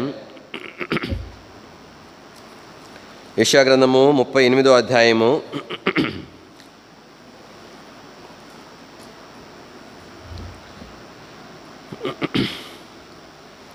3వ వచనం. యెహోవా యథార్థ హృదయుడనై సత్యముతో నీ సన్నిధిని నేనెట్లు నడుచుకుంటునో నీ దృష్టికి అనుకూలముగా సమస్తము జరిగించినాడు. అంటే ఏదో సహజంగా మనం అంటే లేనిది ఉన్నది దేవుని మీద ప్రార్థన చేసే ఇలాంటి ప్రార్థన కాదు ఇది. ఎంతో యథార్థంగా ప్రభు కూడా నిజమే అని అంగీకరించిన ప్రార్థన ఇది. ఎంత ధైర్యం ఉండాలంటే ఈ మాట, నీ దృష్టికి అనుకూలముగా సమస్తము నేను జరిగించినాను, ఏ ఒక్కడు కూడా నాకు అనుకూలమని నేను చూసుకోలేదు అని చెప్పినాడు. అందుకని దేని వాక్యలో ఆ ప్రార్థన దేవుడు అంగీకరించినాడు. కాబట్టి ఆ విధంగా తనను కనికరించి తిరిగి మరి 3 దినాలకు మరణించవలసిన మనుషుని 15 సంవత్సరాల ఆయుష్ పెంచినట్లుగా దేవుని వాక్యలో మనకు జ్ఞాపం చేయబడతా ఉంది. కానీ ఈ భాగంలో మొట్టమొదటిగా మరి 5వదిగా సమూయేలు జీవితంలో మనం నేర్చుకునేటువంటి పాఠం ఏమిటంటే సమూయేలు నమ్మకమైన యాజకుడు. దేవుని ప్రజలంగా జ్ఞాపం చేసుకుందాం. కాబట్టి మనం ఎంతో భారంగా మనము దేవుని ప్రజలందరి కొరకు ఈ దినాల్లో ప్రార్థన చేయాలా. సమూయేలు వలె మనము ప్రభు యొక్క సిద్ధపరచబడటం అనేది ఎంతో ప్రాముఖ్యమైంది. తర్వాత ఇంకొక మాట నేను జ్ఞాపం చేస్తాను. దయచేసి 1 సమూయేలు గ్రంథం 3వ అధ్యాయంలో అక్కడ మనం చూస్తాము సమూయేలుతో ప్రభు మాట్లాడుతూ వస్తాడు. ఎంత విచిత్రం అంటే దేవుడు మాట్లాడుతున్న సంగతి సమూయేలు తెలియదు. అప్పటికి 3వ అధ్యాయంలో ఇంకా బాహ్యాన్ని బట్టి చూస్తే బాలుడుగానే ఉన్నాడు. అది ఆత్మీయంగా మాత్రం దేవుని కొరకు సంపూర్ణంగా సిద్ధపరచబడినవాడు. చూస్తానికి మాత్రము ఒక పిల్లకాయలాగా ఉన్నాడు. అదనమాట. కాబట్టి అయితే తలంపు ఏంటంటే ఇక్కడ సమూయేలుతో మాట్లాడుతున్నప్పుడు సమూయేలు దేవుడు మాట్లాడిన సంగతి తెలియదు. దేవుడు మాట్లాడినప్పుడు ఎట్లా క్షమించండి కాబట్టి ఎట్లా రియాక్ట్ అవ్వాలో అనే సంగతి కూడా ఈ మనుషులకు తెలియదు. ఏలీ నేర్పించినాడు. మరి ఏలికి తెలుసు కదా దేవుడు మాట్లాడుతున్న సంగతి తెలుసు కదా. దేవుడు మరి మాట్లాడినప్పుడు ఎలాగ స్పందించాలన్న సంగతి తెలిసినందుకు ఎందుకు దేవుడు మాట్లాడలే? దేవుడు మాట్లాడుతున్న సంగతి తెలియనివాడు దేవుడు మాట్లాడితే తిరిగి ఏమేమి బదులివ్వాలో తెలియకపోయినా మళ్ళీ ఎందుకు ఆ మనుషులతో మాట్లాడుతూ వచ్చినాడు? ఏమి కారణం అంటే కాబట్టి సమూయేలు దేవుని కొరకు సిద్ధపరచబడిన విధానం ఏలీ దేవుడు హెచ్చరించినా కూడా సరి చేసుకున్నటువంటి కారణం. కానీ ఏలీలో కనబడేటువంటి తప్పు ఏమైనా ఉన్నదంటే ఇక్కడ తను చేసిన తప్పిదాలు కాదు, దేవుడు తనకిచ్చిన అవకాశాన్ని తను జారి విడుచుకోవటం. రండి దేని వాక్యంలో 2వ అధ్యాయంలో మనం చూస్తాము 27వ వచనం. అంతటా దైవజనుడు ఒకడు ఏలి యొద్దకు, 2వ అధ్యాయం 27, దైవజనుడు ఒకడు ఏలి యొద్దకు వచ్చి ఇట్లా, నేను యెహోవా నిన్ను గూర్చి సెలవిచ్చినదేమనగా. కానీ దేవుడు ఒక దైవజనుని పంపించినాడు, వర్తమానం పంపించినాడు, యెహోవా నిన్ను గూర్చి సెలవిస్తున్నాడు ఈ మాట అని చెప్పినాడు. కాబట్టి ఆ యొక్క మరి ఏలి తను సమకూర్చబడి ఉంటే ఎంత మేలై ఉండేది, కానీ అది ప్రభు ఇచ్చిన అవకాశము తను ఏం చేశాడంటే పోగొట్టుకున్నాడు. కానీ ఈ దినాల్లో గుర్తుపెట్టుకోవాలా, దేవుడు మనం ఎవరమైనా సరే కాక, ఎంత బలహీనమైనా సరే వచ్చుగాక, మనం ఆయన పిల్లలం, అది గుర్తుపెట్టుకోవాలా. మన నాశనం ఆయన ఎప్పుడు కూడా కోరుకోడు. సువార్తలో పాడతాం, కానీ సహజంగా ఒక చక్కని చందం ఉంది. నీవు నశించుట కోరడు ప్రభువు, నీవు నశించుట కోరడు ప్రభువు, ఓపికతో ఆయనే వేచియున్నాడు, ఓపికతో ఆయనే వేచియున్నాడు. పశ్చాత్తాప పడుమిప్పుడైనా నిశ్చయ మెరుగు నరకము తప్పదు. పశ్చాత్తాప పడుమిప్పుడైనా నిశ్చయ మెరుగు నరకము తప్పదు. న్యాయపీఠము నీ ముందు ఉన్నది, ధ్యానించి చూడు కూర్చున్నదేవరో. న్యాయపీఠము నీ ముందు ఉన్నది, ధ్యానించి చూడు కూర్చున్నదేవ. అక్కడ నరకము తప్పదన్నారు, కానీ అయితే మనకు నరకం ఉండదు, కానీ అయితే బహుమానాలు పోగొట్టుకోవటం అనేది తప్పదు. ప్రభు మన కొరకు సిద్ధపరిచిన జీతము పోగొట్టుకోవటం అనేది తప్పదు. కానీ ప్రభు మన తరుణమిస్తాడు. ఎప్పటివరకు తరుణమిస్తాడు? చిట్ట చివరి వరకు తరుణమిస్తాడు. ఎందుకంటే ఆయన పిల్లలం మనం. మన పిల్లలు అంతే కదండి. వాడు మాటినడు, ఎంతగా నష్టపోతుంటాడు, అయినా కూడా వాడిని తిడతాము, కొడతాము, ఏం చేసినా కూడా వాడు ఇంకా ఈ జీవితం అంతటికి నువ్వు నా బిడ్డవు కాదని మనం అన్నట్టు త్రోసేవాడిని. కాడి తాను చివరికి మన చనిపోయే సమయంలో కూడా వాడి మార్పు కొరకే కోరుతాము కదా తల్లిదండ్రులుగా. ప్రభు కూడా అలాగనే ఎప్పటివరకు అవకాశం ఇస్తాడు దేవుడు? చిట్ట చివరి వరకు అవకాశం. తన ప్రశ్న ఏంటంటే, కాబట్టి ఎన్ని అవకాశాలు మనం జారవిడ్చుకుంటున్నాం అనేది ప్రభు కృపిస్తాడు. మనము సమకూర్చబడ్డ కొరకై వాటిని నిరర్ధకం చేసుకుంటూ ఉంటాం ఎన్నోసార్లు. ఒక చిన్న కథ చెప్తాను, అప్పుడప్పుడు సువార్తలో చెప్తుంటాను. ఇది ఒక ఆయన రామయ్య వేటకు పోయినాడంట పక్షులు కొట్టాలని. ఏది దొరకలే పాపం. దొరకపోతే చివరికి ఏటి ఒడ్డు నాకు పెట్ట కనబడింది. సరే దానన్న చీకటి పడుతుంది, ఇంటికి తీసుకుపోతే కూర చేసి పెట్టేది అక్క అని చెప్పి పాపం ఆ ఏటి ఒడ్డున రాళ్ళు ఎంట తీసుకుని కొడుతుంటే ఒక్కొక్క రాయి పోయి గురి తప్పి ఏట్లో పడుతుంది. ఆ పెట్టే ఆ నుండి పోవట్లే. సరే 3-4 రాళ్ళు కొట్టినాడు. ఇంకా అది అట్టనే ఆ తర్వాత ఎగిరిపోయిందనమాట. ఇంకొక రాయి ఉంది. సరే అరే ఇక్కడ పెట్ట నేను మరి కొట్టలేకపోయినాను అని చెప్పి ఒక రాయి నున్నగా ఉంది కదా, ఆ నున్నటి రాళ్ళు ఉన్నాయి, అవన్నీ ఏట్లో పడిపోయినా ఒక రాయి మిగిలింది నున్నగా. ఇంటి తీసుకొని పిల్లవాడు ఆడుకుంటాడు, బాగా నున్నగా ఉంది అని చెప్పి తీసుకొని పోతున్నాడంట.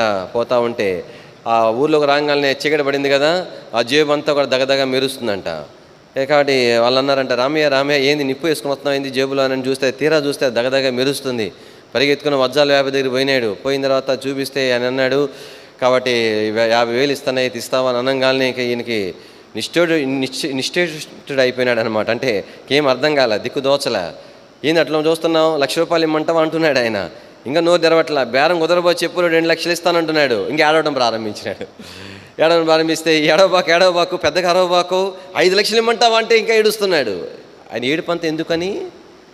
అలాంటి రాళ్ళు తన చేతిలో ఎన్నో దొరికినాయి. తెలియక అవి వజ్రాలని సంగతి తెలియక ఏం చేసిన, అవన్నీ ఎక్కడ పడిపోయినాయి? ఇప్పుడు ఏట్లో పడిపోయినాయి. అది తన బాధ. ఆ వ్యాపారస్తులు ఏమనుకుంటున్నాడంటే బేరం కొరకని చెప్పి బేరం పెంచేస్తున్నాడు. అంటే అంత విలువైందనమాట. ఇది నాలో దేవుని ప్రజలంగా జ్ఞాపం చేసుకోవాలా. కానీ ప్రభు మనకి ఇచ్చిన తరుణాలు మనం సద్వినియోగపరచుకొని, కానీ మన ప్రభుకి మనం ఇష్టలుగా సిద్ధపరచబడటం అనేది ఎంతో ప్రాముఖ్యం. అందుకని ఈ సంవత్సరం ప్రభు ఇచ్చిన వాగ్దానం, నీవు బహుప్రియుడవు అని చెప్పిన దానిలతో చెప్పిన మాట మనందరితో ప్రభు చెప్పాలని కోరుతున్నాడు. కానీ ఈ భాగంలో దేని వాక్యంలో అలాగన కానీ ఆయన మాట వినేవారు లేని కారణాన్ని బట్టి 3వ అధ్యాయం మొదటి వచ్చిన చదవండి. మొదటి సమూయేలు గ్రంథం. బాలుడైన సమూయేలు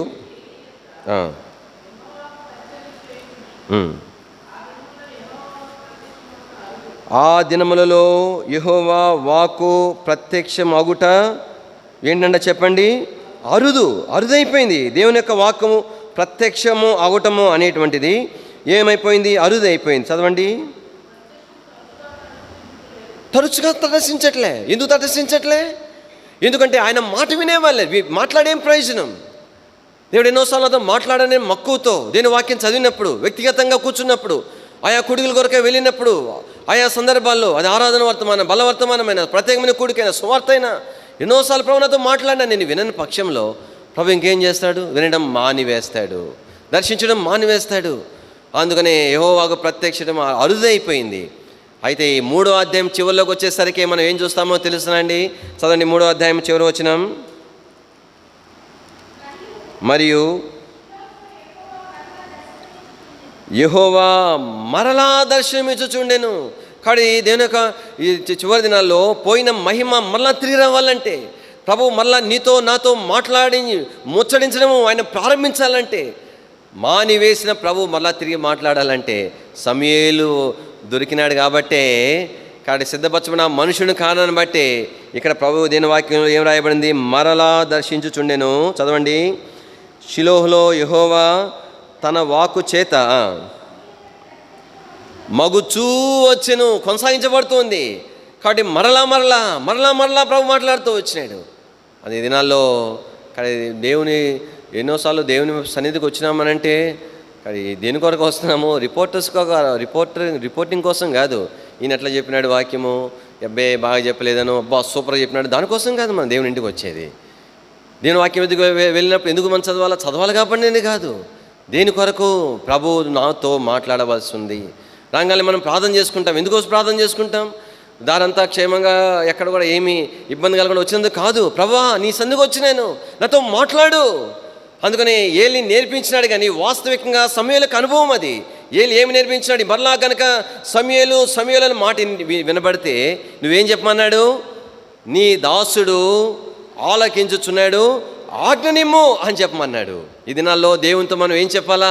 ప్రభా నాకు మళ్ళీ ఉపదేశం ఇవ్వయ్యా, బతిమలాడాయని కదా మనం ప్రభుతో చెప్పాల్సింది. ప్రభా నేను నీ దాసురాలను, నువ్వు నా రాజువు, నా ప్రభుడువు, నీ అధికారం కింద ఉన్నాను. కానీ నువ్వు నాతో ఏమైనా చెప్పాల్సి వస్తే ఆజ్ఞనివ్వంతే. ఆజ్ఞ అంటే అర్థం ఏంటి? ఒక మాట చెప్పు చాలంతే, మళ్ళీ చెప్పాల్సిన అవసరంలే.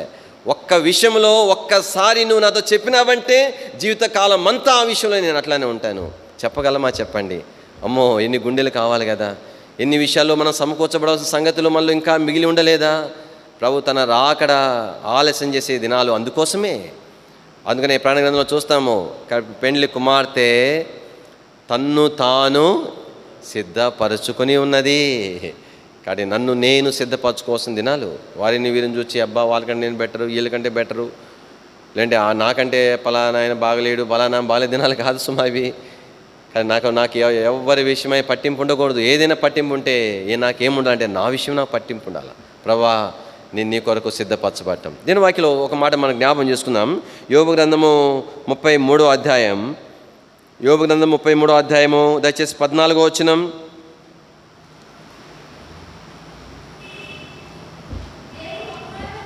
దేవుడు ఒక్క మారే పలుకును, 2 మారులు పలుకును. కానీ ఎంత చక్కగా మాట రాయబడింది. దేవుడు ఎన్నిసార్లు పలుకుతాడంట? ఒక్క మారే, అంతే, అదే ఫైనల్. ఒక్కసారి చెప్తాడంతే.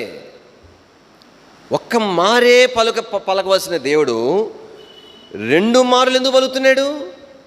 దయ కలిగి కనీసం ఇప్పుడైనా గ్రహిస్తాడేమో, ఇప్పుడైనా తెలుసుకుంటాడేమో. ఇన్ని సంవత్సరాలు దాపరుచుకున్నాడు, ఇప్పుడైనా ఈ విషయంలో నా దగ్గరికి మళ్ళా వస్తాడేమోనని చెప్పి 2వ మారు మాట్లాడుతున్నాడు. 3-4 రాయబడలే, ఇంకొక అవకాశం అంతవరకే. దీని వాక్యాలు అయితే రాయబడిన విచారమైన సంగతి ఏంటంటే, అయితే మనుషులు అది కనిపెట్టరు. కానీ సమూయేలు యొక్క జీవితంలో మనము నేర్చుకునేటువంటి 6వ పాఠం ఏంటంటే, సమూయేలు దేవుని నుండి ఏమి పొందడానికి ఆ మనుషుడు అభ్యాసం చేస్తున్నాడంటే ఆజ్ఞను. వాగ్దానాలు కాదు, మనం వాగ్దానాలు ప్రభు ఇచ్చినాడు. వాగ్దానాల నెరవేర్పుకు డోర్స్ ఏంటంటే ఆజ్ఞే. ఆజ్ఞ ద్వారానే వాగ్దానాన్ని చేరుకోగలుగుతాం. చాలాసార్లు కాబట్టి వాగ్దానాలు ఆశీర్వాదం మంచిదే, తప్పదు. దేవుని ప్రజలంటేనే ఆశీర్వదించబడిన వారు, వారిని ఆశీర్వదించడం దేవునికి చాలా ఇష్టము. అయితే ఎన్నోసార్లు ఆశీర్వాదకరమైన పలుకులు వినటకు చాలా ఇష్టం ఉంటుంది, మంచిదే కాదని చెప్పను. కానీ అయితే వాగ్దానం చేరుకోవాలంటే, ఆశీర్వాదం చేరుకోవాలంటే దాని దొడ్డిదారులు లేవు. ఒకటే ఒక మార్గం, ఆజ్ఞ ద్వారానే అక్కడికి వెళ్తాం మనం అన్నమాట. అందుకని ప్రభు నుండి నాకు ఏం అవసరమైందంటే, ఆ ప్రభుతో నేనేం చెప్పాలంటే, ప్రభా నాకు ఆజ్ఞ నిమ్ము అని నేను ప్రభుతో చెప్పవలసింది. దేని వాక్యంలో ఇంకొక మాట నేను క్లుప్తంగా జ్ఞాపం చేసి ముగిస్తాను. తర్వాత క్రమంలో దేవుని మందసం పట్టబడింది, దేవుని మందిరం లేకుండా పోయింది, యాజకుడు లేడు, బలులు లేవు. ఇంక ఇశ్రాయేల్ ప్రజల పరిస్థితి ఎలా ఉందంటే, కానీ ఏలి సేవ చేసే ఏలి కూడా మంచి యాజకుడే, అదే మరి తన తరుణాలు పోగొట్టుకుని నష్టపోయినాడు. కానీ పక్కన పెడితే మరి ఆ కాలంలో ఏదో అంతో ఇంతో మరి హన్న అలాగా సిద్ధపరచబడ్డారు, సమూయేలు లాంటి దైవజనులు సిద్ధపరచబడ్డారు. ఇప్పుడు మందిరమే లేదు, యాజకుడే లేడు, మందిరానికి వచ్చేవాళ్ళు లేరు. ఇప్పుడు ఏం చేయాలో సమూయేలు చెప్పండి. దేవుని వాక్యంలో దేవుని ప్రజలు ఆ దినాలు ఎలాగైపోయినారు? దయచేసి చదవండి 7వ అధ్యాయం 1 సమూయేలు గ్రంథం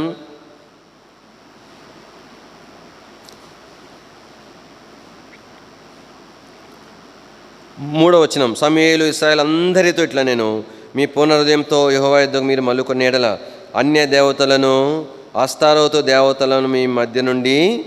కాబట్టి ఇశ్రాయేలు అందరితో చెబుతున్న మాటలు. అంటే ఇశ్రాయేలు అందరూ కూడా వారు ఏమైపోయినారనంటే, అందరు అన్యజనులు విగ్రహారాధకులు అయిపోయినారు.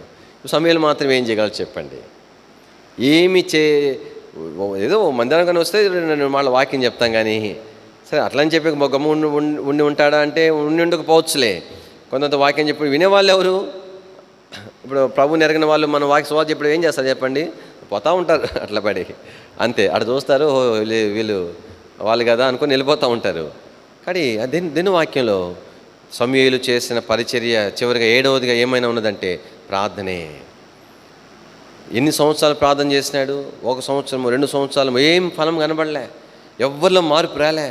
మందస్సు లేని కాలం ఎంత కాలమో తెలిసిన చదవండి 2వ వచనం చదవండి, 7వ అధ్యాయం 2వ వచనం. మందసము కిర్యాతారీంలో నుండి నా కాలము 20 సంవత్సరాలు సమూయేలు ఏమైనా పరిచర్య చేశాడంటే ఒకటే పరిచర్య. ఏం పరిచర్య చెప్పండి? ప్రార్థన. ఈ దినాల్లో ఏ పరిచర్య తగ్గిపోతూ ఉందంటే ప్రార్థన పరిచర్య తగ్గిపోతుంది. వర్తమానాలు, స్పీకర్స్, స్పెషల్ మీటింగ్స్ అన్నీ మంచిదే, అవన్నీ అవసరమే. అవేమి దేవుని కృప బట్టి మన సహవాసంలో సమృద్ధిగానే ఉంటుంది దేవుని ఇంట్లో వాక్యం, కానీ ఉండాల్సిందే. కానీ దాంతోపాటు సమృద్ధిగా ఉండవలసిన మరొకటి ఏం చెప్పండి? ప్రార్థన పరిచర్య. కానీ వ్యక్తిగతంగా ఎక్కువ సమయం ప్రార్థనలో గడిపేటువంటి దేవుని ప్రజలు దేవునికి ఎంతో అవసరమైంది. కాబట్టి హన్నా వలె దుఃఖముతో పేదాలు కదుపుతూ వణుకుతూ, కాబట్టి దేవుని ఇంట్లో అక్కర కొరకాయ కానీ దుఃఖించి ప్రార్థన చేయవలసిన వారు ఈ దినాలు ఎంతో అవసరమైంది. తన తల్లి ద్వారా నేర్చుకున్నాడు ఆ మాట. కానీ అయ్యా ఎన్నో తల్లి బోధిస్తూ వచ్చి ఉండొచ్చు, అయ్యా దేవుని మందిరం అంతా కూడా క్రమం లేకుండా అయిపోయింది, దేవుని ప్రజలు ఎవరు కూడా సరైన విధంలో ప్రభుని సేవించట్లే, దానికి మన కుటుంబమే కారణం. కాబట్టి కానీ నీ తండ్రే కారణం. ఇద్దరిని చేసుకున్నాడు. దేవుని వాక్యం యాజకులం మనం, వాక్యం తెలిసి తప్పిపోయిన వారు మనం ఎట్లున్నాం? దేవుని ప్రజలందరూ అట్లానే ఉన్నారు. అలాంటి సందర్భంలో అప్పటి వరకు నా స్వార్థం చూసుకొని, కాబట్టి నన్ను బాధ పెట్టినటువంటి పెనిన్నాని ఎట్లా రివెంజ్ తీసుకోవాలనేదే ఆలోచన చేస్తున్నారు. కానీ దేవుడు నాలో కార్యం జరిగించినాడు. దేవుని మందిరంలో ఎరిగాను, ప్రార్థించడం ప్రారంభించాను, కన్నీటితో ప్రార్థన చేసినాను, ప్రభు నిన్ను అనుగ్రహించినాడు. కాబట్టి నువ్వు కూడా ముందు దినాల్లో చేయవలసింది ఏదైనా ఉంటే ప్రార్థనే నేర్పించింది ఆమె. 20 సంవత్సరాల మనుషుడు ఏ పని చేయలే, ఒకటే ప్రార్థన. ఈ దినాల్లో ఎందుకు దేవుని కార్యాలు మన మధ్యలో జరిగించబడట్లేదని అంటే, ఎందుకు ప్రారంభ దినాల్లో వారి గురించి ఇప్పుడు కథలుగా చెప్పుకుంటున్నాం? అలాంటి ఆత్మీయుల యొక్క జాడలు మన ఎదుట ఎందుకు కనిపించట్లే? సేవకులమైన మేమైనా సరేగాక సిగ్గుతో చెప్పుకుంటున్నాము. ఎందుకు మాదిరికమైన స్థితిగతులు లేవు? కారణము అంటే అది నువ్వు నేను కారణం కాదు. ఏం కారణం అంటే ప్రార్థన పరిచర్య మన సంఘంలో తగ్గిపోయింది, ప్రార్థించేటువంటి వారి సంఖ్య పడిపోయింది. అందుకనే మనం అభ్యాసం చేసుకోవాల్సింది 7వదిగా సమూయేలు ద్వారా మనం ఏమైనా నేర్చుకోవాల్సి వస్తే ప్రార్థించడానికి ఈ దినాల్లో మరలా తిరిగి దేవుని యొక్క కార్యాలు మన మధ్యలో, మనలో, దేవుని ప్రజలో జరిగించబడాలని యోచన, ఆశయమైన ఉంటే ఒకటే ఒక సాధనం ఏంటంటే ప్రార్థన మనం చేయవలసిన వారికి ఉంటున్నాం. ఎంత గొప్ప కార్యం దేవుడు చేసినాడంటే, అంటే ఎంత చూడండి, అంటే దాని ఏమంటారంటే దేనికన్నా మనం చేసేటప్పుడు దాన్ని నెరవేర్పుకొని కొన్ని ఆనవాళ్ళు, గుర్తులు కనబడుతుంటే విశ్వాసం పెరుగుతూ ఉంటుంది, ఇంకా చేయాలనిపిస్తుంది. ఏమి కనబడలే, సంవత్సరాలు ప్రార్థన చేస్తున్నాడు, ఒక్కడు మారితే ఒక్కరు కూడా మారలే. అయినా మనుషుడు విసుకకుండా ప్రార్థన చేస్తున్నాడు, పట్టుదలతో ప్రార్థన చేస్తున్నాడు, విశ్వాసం కోల్పోకుండా ప్రార్థన చేస్తున్నాడు. ఎప్పటి వరకు విశ్వాసం తగ్గలే మనుషునికి? 20 సంవత్సరాలు ప్రార్థన జవాబు రాకపోయినా కూడా ప్రార్థన చేయగలిగినాడు ఆ మనుషుడు. సాధ్యపడదు, సమూయేలుకే సాధ్యపడింది. అది ప్రభు మనకు సహాయం చేయను గాక. అయితే ఇదేనా వాక్యంలో ఎంత గొప్ప కార్యం జరిగించబడిందంటే ఇదే 2వ వచనంలో రాయబడింది. మందస్సము కిర్యాతాయిము నుండి కాలం 20 సంవత్సరములు అయిను, ఇశ్రాయేలు అందరూ యెహోవాను అనుసరింప అందరిలో పశ్చాత్తాపం ప్రారంభమై, ఏ వర్తమానికుడు ఏ బల్లలో పగిలిపోయేటట్టు, మైకులు ఇరిగిపోయేటట్టు, గొంతు చించుకొని వాక్యం చెప్తే మారినారండి వీరు. వర్తమానాలు కాదు పనిచేసేది. ఎన్నోసార్లు నేను వాక్యం చెప్పినాను, వాళ్ళు రక్షించబడినారంటే నేనిచ్చే వర్తమానం కాదు, వెనకాల ఎందరో దేవుని పిల్లల ప్రార్థన, ఆ ఫలితమైనటువంటిది పరిచయంలో మనం చూడగలుగుతాం. దేవుని యొక్క ప్రజలంగా ఈ దినాల్లో ప్రాముఖ్యమైన విషయం ఏంటంటే ఎంత గొప్ప కార్యం కాదు, ఇశ్రాయేలు అందరూ కూడా అందరిలో దేవుడు కార్యం చేసినాడు. లోపల అందరిలో దుఃఖం కలిగింది, మేము ప్రభువుని సేవించాలి అని.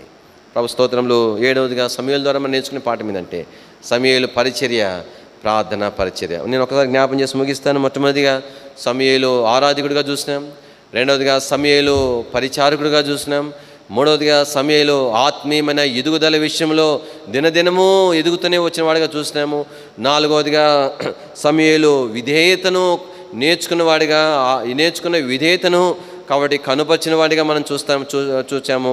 5వదిగా దేవుని వాక్యంలో నమ్మకమైన యాజకుడిగా, కాబట్టి దేవుని యొక్క హృదయంలో యోచనలు ఆయనకు అనుకూలంగా నడుచుకోవడం యాజకుడిగా సిద్ధపరచమని చూస్తూ వచ్చినాము. 6వదిగా దేవుని వాక్యంలో కాబట్టి సమూయేలు దేవుని నుండి ఆజ్ఞను పొందుతూ వచ్చినాడు. కానీ ఆయన మాట ఏమైతే చెప్పినాడో ఒక్క మారు చెప్తే చాలు, కానీ తీర్మానం చేసుకుని స్థిరంగా ఉండేది అభ్యాసం చేసుకోగలిగినాడు. చివరిగా సమూయేలు జీవితంలో మనం చూసేటువంటి పరిచర్య ఏంటంటే కానీ తనకు కన్నుల చేయడానికి ఏ పరిచర్య లేకుండా అయిపోయిన సందర్భంలో కానీ ఒక పరిచర్య ఎవ్వరు వేయలేని పరిచర్య, సేవకులే కాదు ప్రతి ఒక్కరు కూడా చేయగలిగిన శ్రేష్టమైన పరిచర్య ఏదైనా ఉందంటే ప్రార్థన. కానీ సమూయేలు చేసిన ప్రార్థన అయితే ఎక్కడ కనిపించదు, తన మోకాళ్ళ జీవితం కన్నీరు ఎక్కడ కనిపించదు. కానీ అయితే దాని ఫలం అయితే మాత్రము దేవుని ప్రజల మధ్య కనబడినట్టుగా మనం చూస్తాం. చివరి దినాల్లో ప్రార్థన చేసుకుందాం. సమూయేలు వలె మనం సిద్ధపరచబడడం ద్వారా మరలా ప్రభువు కాబట్టి తన వాక్కు ద్వారా ప్రత్యక్షం అవటము ప్రారంభిస్తాడు. ప్రత్యక్షం అవుట అరుదు, తరచుగా తటస్థించలేదన్న దగ్గర నుంచి కానీ ప్రత్యక్ష మగుచూ వచ్చెను అనే అనుభవంలోనికి మనము తీసుకొని రాబడగలుగుతాం. ప్రభు అలాంటి కృపను మనకు అనుగ్రహించి సహాయపడుగా రండి ప్రార్థన చేస్తామండి.